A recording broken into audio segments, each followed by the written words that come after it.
I don't know, we'll see. As long as you can. Hello, everyone. I'm Laura, and I'm a member of Third Act, a national organization with over 70,000 members, over 60, who want to change the world for the better. The elders you see in this room speak for nearly 700 Vermonters who champion climate policies to help stave off disasters. Can you hear me? Catastrophic flooding and fires, collapse of roads, bridges, dams, and tragic loss of homes, businesses, and lives. We're joined by young Vermonters who have the most to lose if we don't implement strong climate policies. These UVM students speak for thousands of young people in our schools and universities who are living in fear of what the future holds. We're joining our voices here today to say no. No rolling back the target dates for reducing emissions. No repealing Vermont's renewable energy requirements. No to removing the right of citizens to sue their government for failing to meet their targets on emissions. And no to pulling out of our commitment to California's clean car rules. These steps have already been proposed in bills that aim to gut the Global Warming Solutions Act. I always mess that up. Global Warming Solutions Act. We've heard that the governor is presenting his omnibus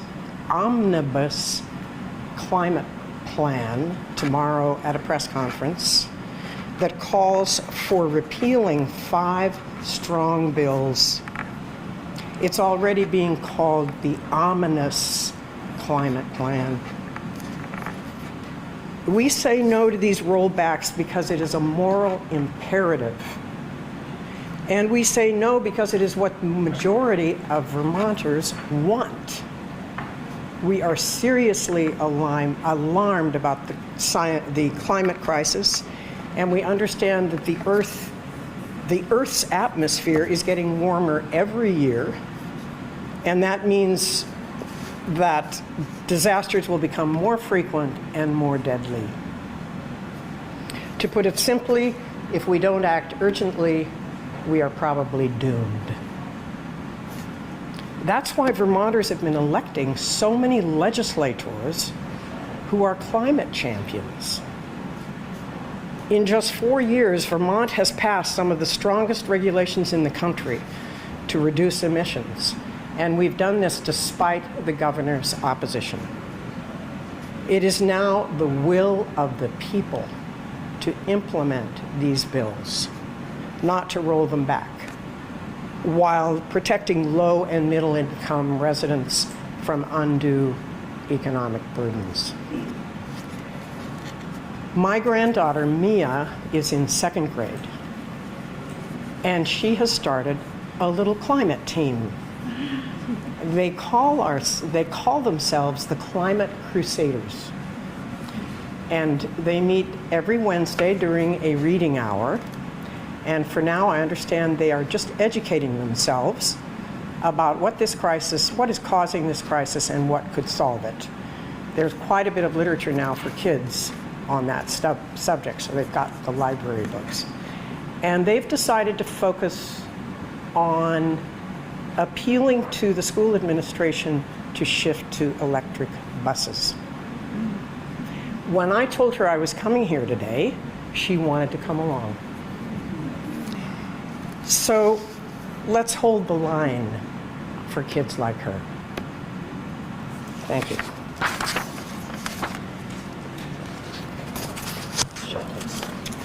Thank you, Laura. My name is David McColgan. I'm one of the co-organizers of Third Act Vermont. And as Laura mentioned, we're a nationwide organization of seniors fighting for democracy and climate justice. As seniors, we are more likely than others to be affected by climate change. It's much harder for us to escape from flooding rivers or raging forest fires. We're living, many of us, on fixed incomes, and it's harder for us to move as climate change threatens where we live. And most important, as parents, as grandparents, we care deeply about the climate we are leaving for our grandchildren and our great-grandchildren. We gather here today to tell our legislatures, don't roll back our climate legislation. The Global Warming Solutions Act, the Renewable Energy Standard, the Superfund, and other bills. We cannot afford to wait to address climate change, which is causing increasingly worse disasters each year in Vermont and around the country. For these reasons, we oppose the omnibus climate bill that Governor Scott is set to unveil. This calls for cutbacks, rollbacks, and procrastination on addressing climate change. It would stall our efforts to make energy more affordable and to address the climate chaos. Vermont historically has been a leader among states on key issues. For example, civil union and gay marriage, the Superfund bill. We were the first in the nation to pass the Superfund bill. Vermont must continue to be a leader in addressing climate change. Last year was the warmest year on record. If anything, we need to accelerate our efforts to address climate change. Fossil fuels are not only causing climate change, but also cost more than wind and solar, causing a strain on our families' budgets. The Global Warming Solutions Act and the Renewable Energy Standard are about saving us money by shifting to more efficient and lower cost energy choices. We cannot afford to wait to implement these climate laws. With the U.S. withdrawing from the Paris Climate Accord, it's all the more important that states like Vermont keep their commitments to meet the targets in the accord as set out in the Global Warming Solutions Act. For Vermont to water down its climate legislation would send exactly the wrong message to states around the country. So we're here today to tell Governor Scott and the legislature that climate change is an immediate crisis that must be addressed now. Later will be too late. Thank you.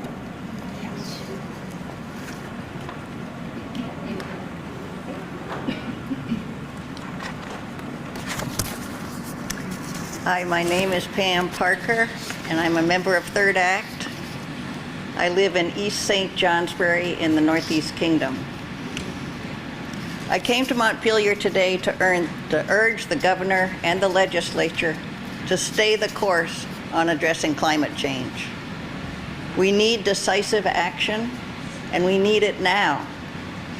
Moving away from fossil fuels, which are 100% imported, toward renewable energy creates Vermont jobs and uses Vermont resources. It protects vulnerable Vermonters from volatile fuel prices. It gives us more efficient energy options that can deliver savings year after year. There are proposals by the governor and some legislators to turn the mandates of the Global Warming Solutions Act into goals. We have been here before. Without accountability, we can go on year after year saying, oh, too bad we didn't meet our goals, and continue with business as usual. I have firsthand experience with what business as usual looks like. I live up the hill from the Red Village Road in Lyndonville, where last July 30th torrential rains caused flash flooding along the road with massive destruction to its bridges, which will cost millions and millions of dollars to repair. My friends and neighbors who have a car repair and tire shop have spent months cleaning mud off their equipment. They had to close for several months because traffic was not allowed along the road, and even now, more than 6 months after the flooding, Their clientele has not come back to what it was. Families along the Red Village Road were stranded. Even if their houses were unharmed, their driveways were impassable. There was no way to get out or in. No electricity, no phone, no internet for days and days and days. We can expect heavy rainfall events to occur more often. There were 2 disastrous floods in Lyndonville during 3 weeks of July 2024. Floods across the state will continue to cause water contamination, sewer overflows, and power outages, just for starters. Getting out ahead of climate change, taking seriously the need to build infrastructure that is more resilient in the face of extreme weather events is the best way to make Vermont safe and affordable for ourselves and our neighbors. This is not the time to turn back. It is the time to move forward courageously and quickly. Thank you.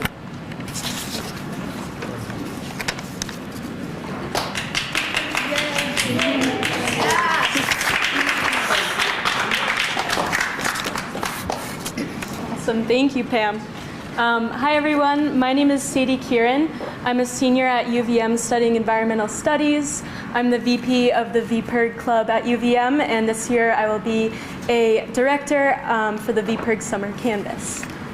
So just the other day, my mom was telling me that when I was about 9 or 10, so around the time that Obama was running for his second term, I asked her, hey, Mom, when was the last female president? And of course, that kind of struck a chord within her because she had to respond, Sadie, unfortunately there hasn't been one. But I guess I immediately responded, okay, well then I'll be the first. So obviously kids have big dreams. I'm sure the legislators in this building had big dreams growing up as well. But the difference is they got to live their dreams. My generation's larger-than-life ideas have been crushed by climate change. Now, my goals look more like I hope I can afford a house when I'm older. I hope I can have kids and not feel guilty that they will not live a full life because of climate change. And I hope I can travel and see the natural beauties of this world before they're destroyed. We are a student group that represents UVM and over the summer, tens of thousands of Vermont constituents across the state.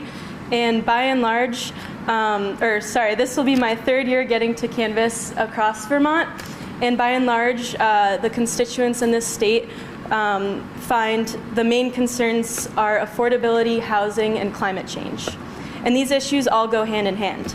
Imagine how unaffordable this state will be when floods, climate-related illnesses, and heat waves become more frequent and take over the brunt of our living costs. I have had the pleasure and privilege of calling Vermont home for many years, but unfortunately the rollbacks of these bills might make this state unlivable. It won't be sustainable for my generation to call Vermont home anymore. When we hear Governor Phil Scott talk about delaying these pieces of legislation, it is congruent with Donald Trump denying climate change, because delaying these bills is just as terrible and devastating as denying their importance, as we do not have time to waste running studies and sitting and wasting time, waiting for this problem to get worse.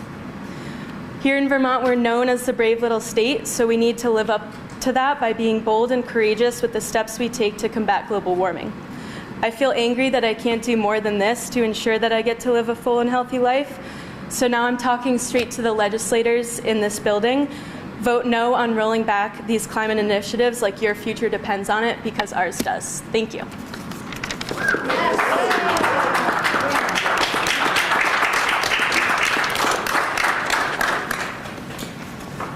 Well, I'll say I don't know how I'm going to beat any of that, but I will do my best. So I'm Dan Quinlan. I'm a proud member of Third Act Vermont.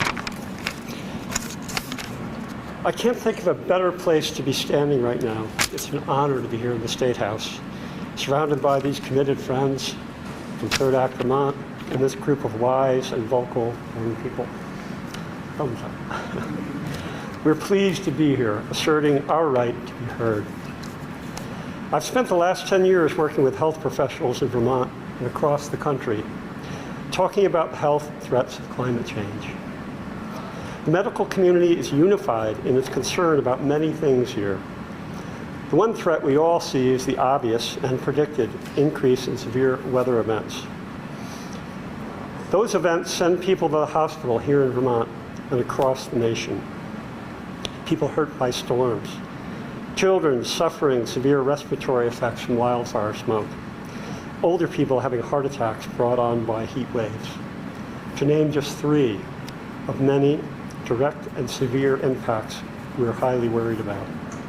However, there's a second and much bigger concern here, one that Pam and others have eloquently talked about. Public health professionals focus on the phrase, the social determinants of health. That's defined as the conditions in the places where people live, learn, work, and play that affect virtually all health and quality of life outcomes. The most obvious idea here are the severe weather events that tear up roads, destroy farmers' fields and crops, prevent the shipment of goods, overrun our water treatment plants, and on and on and on. These impacts will increase if we don't act, and the cost imposed on society, including medical and health costs, are going to soar through the roof, and they already are. We see the evidence of all this in Pam's story and in the national news every single day. As third actors, we want to ensure that one central idea becomes seared into the minds of every legislator in this building and everyone in the administration. If we don't act with urgency, climate change will radically undermine every social determinant of health across our communities. Similar statements have been adopted by every major medical group in the United States, including the American Medical Association, the American Nurses Association, the American Public Health Association, and the American Academy of Pediatrics. So given that, the idea that Governor Scott and the legislature are considering pulling back on Vermont's clean energy and climate legislation, including potential deadlines therein, is, to be very blunt, insane and immoral.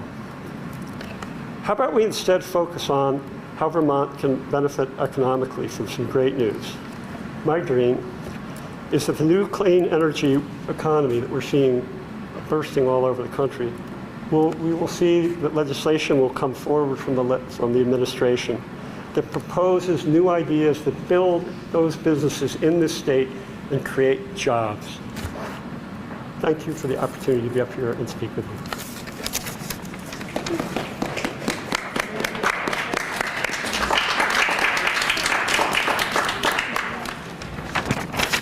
Hello, everybody. My name's Katie Irby. I'm a junior at the University of Vermont and the club president for VPIRG's campus chapter. I, like Sadie, am afraid for my future in this state if we cannot address the rising costs associated with climate change. We're all familiar with the demographic issues that are plaguing our state, and we understand that Vermont's young people need a reason to stay. But backing out of our hard-won commitments to climate change isn't only retreating on our goals to reduce emissions, it's leaving young people to struggle alone in uncertainty in the face of increasingly frequent climate disasters. Vermont's young people deserve better than lip service and performative action towards energy affordability and climate change action. We deserve hope for a prosperous and livable future in Vermont. We deserve accountability for the corporations who have spent decades betting against the future that we stand to inherit in order to maximize a profit. And we deserve accountability to the standards that this legislature has held us to through considered, reasonable, good legislation. Now more than ever, with the federal government pulling out of the Paris Accords, freezing federal funding, and imposing tariffs that breed uncertainty, Vermonters deserve consistency from our elected officials. The Global Warming Solutions Act holds our state to more than 20 years of continual emissions reduction. That is a huge and difficult project to have undertaken, but it is the level of commitment that we need to meet this moment. These standards represent a livable and affordable future for young Vermonters, and making them subject to political will as it ebbs and flows only ensures that we will not meet them. It is in all of our best interest to continue this momentum that we have built. We understand that none of this is easy and none of it will be possible without compromise. Housing, education, healthcare, these are vitally important, complex issues. and your work in these areas makes life in our state affordable for Vermonters today. But we urge you to think about the issue that will make Vermont affordable tomorrow, because tomorrow is coming, and the longer we spend sitting on our hands waiting for climate action to become convenient, the less prepared we will be. We cannot continue to ignore the solutions to a problem that is already here, and that is exactly what delaying these climate bills would do. So, as the people who have spent decades fighting for this progress and the people who stand to inherit the consequences of your decisions, we urge you to oppose the efforts to repeal the Global Warming Solutions Act, the Renewable Energy Standard, and the Vermont Climate Superfund. Thank you.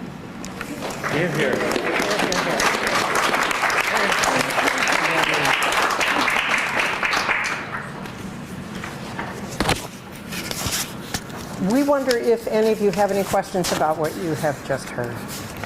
Let's drop the federal angle to all of this, because as you know, Vermont is super heavily reliant on federal funds, and it's a pretty big piece of our budget.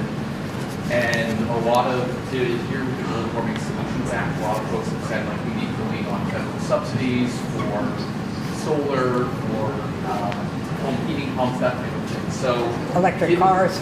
Exactly, yeah, electric cars. So given like the changes that we're seeing at the federal level for the next 4 years, how is Vermont going to do this alone, or without that federal help?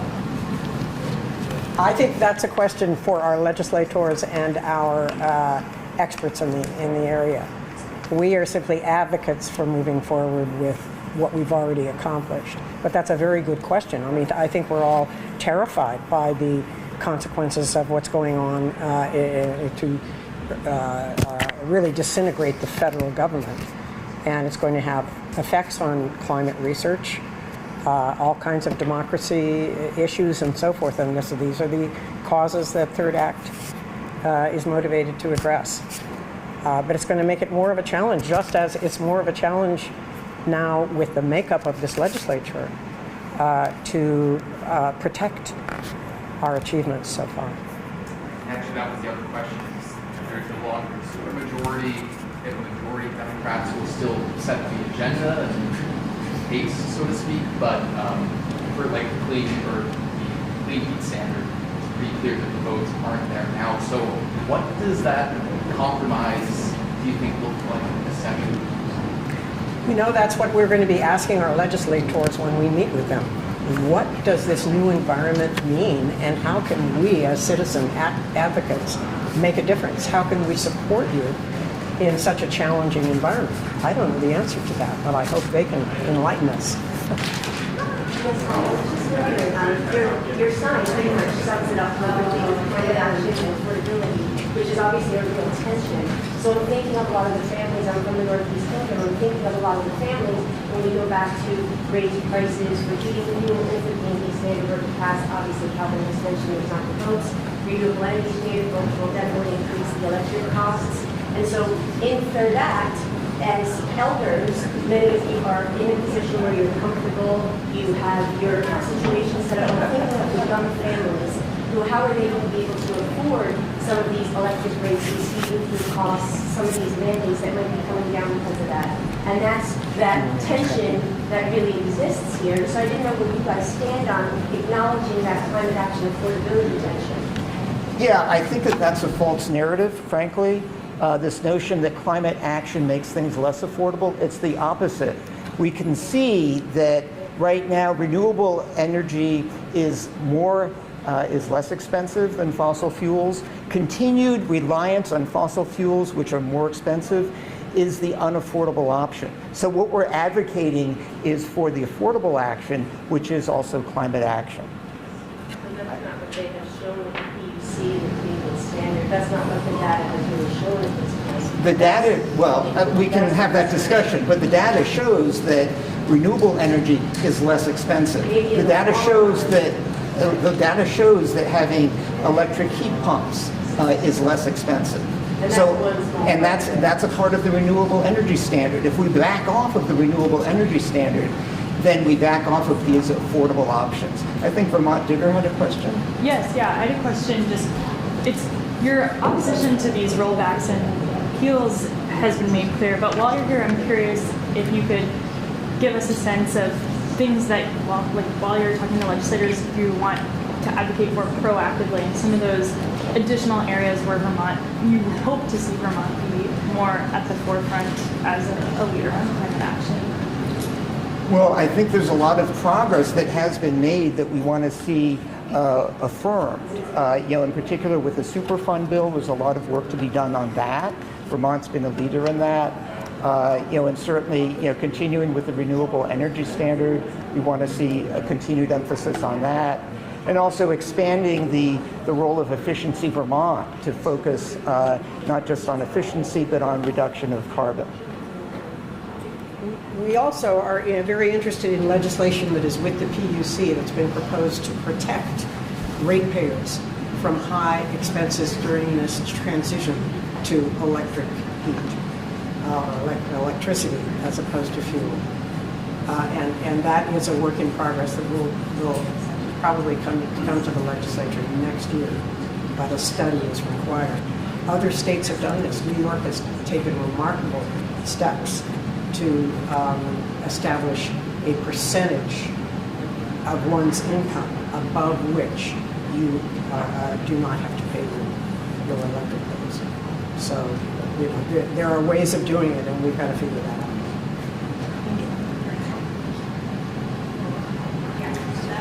If there's no more questions, thank you all. Someone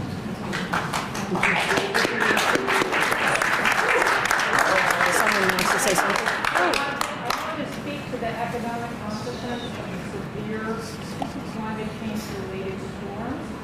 I know several people in my age group, one of whom is homeless because her house was flooded. She has mold everywhere. She does not have a lot of resources monetarily, and she's had difficulty, I do not know the exact detail, but getting the compensation that was hopefully coming through, whether it was federal or state level, I don't know. She really is scared, and she's been coming to some of our Third Act things. That really impacted me. I have another friend in the same age group who had to abandon her house because it was condemned. A lot of these things affect people who are in the lower socioeconomic class. So, these signs, equity, are not just about, oh, it's a nice soundbite. It's a really big deal. And then if I just address our group, I know we've got meetings that we want to get to.